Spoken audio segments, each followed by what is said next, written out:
নমস্কাৰ বন্ধু-বান্ধৱীসকল, মোৰ অন্য এটি মিনি ব্লগলৈ আপোনালোক সকলোকে স্বাগতম জনাইছোঁ। আজি শাওনৰ একেবাৰে শেষৰটি সোমবাৰ, সেইকাৰণে বৌহঁতৰ লগত ভাবিলোঁ ঘৰৰ কাষতে থকা শিৱ মন্দিৰ ভাগত চাকি এগছ লগাই আহোঁগৈ।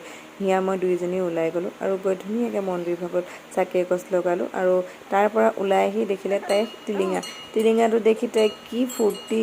এয়া চাওকচোন কি ধৰণে বজাইছে, একদম পূৰা কুটুং কুটুং বজাই আছে তেখেত।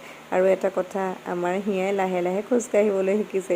থুনুক থানাককৈ তাই খোজকাঢ়ি আছে, ক'তো ৰ'বলৈ নিবিচাৰে, অকল খোজকাঢ়ি থাকিবলৈ লাগে।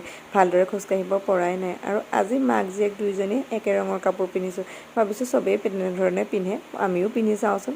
আৰু তাইক মই কৈছোঁ ব'লা ঘৰলৈ যাওঁ, আৰু তাই ধান্দা হ'ল এই কাষতে থকা ঘাঁহ বনবিলাক, আৰু এয়ালৈ তাই পূৰা যাবলৈ মন কৰি আছে। আৰু মই ভাবিলোঁ এনেকৈ গৈ থাকিলে নহ'ব, সেইকাৰণে কোলাত তুলি লৈ ঘৰ পালোঁহি। আৰু ঘৰ পাই আহিও তাই ৰ'বলৈ সময় নাই, কাপোৰ সলাই দিলোঁ আৰু লগে লগে খোজ কঢ়াত ব্যস্ত। তেতিয়া আজিৰ ভিডিঅ' ইমানতে সামৰোঁ। নেক্সট